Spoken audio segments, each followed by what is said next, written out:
Hi friends, ഇപ്പം നമ്മൾ boys സാധാരണ കുറച്ച് യൂസിനുള്ള ചെരുപ്പുകൾ, നിത്യോപയോഗത്തിനുള്ള ചെരുപ്പുകൾ നോക്കുകയാണെങ്കിൽ ഔട്ട്സൈഡ് മാർക്കറ്റിൽ അധികം ഫാൻസി ആയിട്ടുള്ള സംഭവങ്ങളൊന്നുമില്ല. നമുക്ക് മീഷോയിൽ വളരെ അടിപൊളി കളക്ഷൻസാണ് വരുന്നത്. സോ എല്ലാവരും ട്രൈ ചെയ്ത് നോക്കുക. ഒരു 300 റേഞ്ചിനുള്ളിൽ അടിപൊളി കളക്ഷൻസ് ഉണ്ട്. അപ്പോൾ ഞാൻ റീസെൻ്റായിട്ട് വാങ്ങിയ ഒരു ചെരുപ്പ് ഞാൻ കാണിച്ചു തരാം. അങ്ങനത്തെ പല കളക്ഷൻസും മീഷോയിലുണ്ട്. മെൻസിൻ്റെ സാൻഡിൽസ്, അടിപൊളി സാൻഡിൽസ് അവൈലബിൾ ആണ്. Under 300 range. ഇതൊക്കെ ഒരു 300 റേഞ്ചിൽ വരുന്ന സാൻഡൽസ് ആണ്. പിന്നെ നല്ല അടിപൊളി ക്വാളിറ്റി ഉണ്ട് ഇപ്പോൾ ഈ ഒരു സംഭവം. അതുമാത്രമല്ല പല പല ഫാൻസി ഡിസൈൻസിൽ നമുക്ക് ഡെയിലി യൂസ്ഡ് ഫ്ലിപ്പ് ഫ്ലോപ്സും സംഭവങ്ങളൊക്കെ അവൈലബിൾ ആണ്. അപ്പോൾ എല്ലാവരും ട്രൈ ചെയ്ത് നോക്കുക. 300 റേഞ്ചാണ് വരുന്നുള്ളൂ.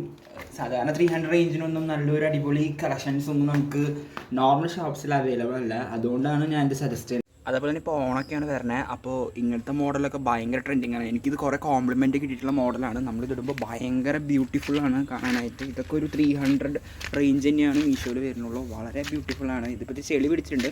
പിന്നെ ഇതിന് കുറച്ച് മെയിൻ്റനൻസ് ഒക്കെ വേണ്ടി വന്നിട്ടുണ്ട്, ഇല്ല എന്ന് പറയുന്നില്ല. എന്നാലും പക്ഷേ അടിപൊളി സ്റ്റൈലാണ് ഇത് കാണാനായിട്ട്. മുണ്ടിനൊക്കെ ഭയങ്കര അടിപൊളി കംഫർട്ടബിളായിട്ടുള്ള മോഡലാണ് ഇത്.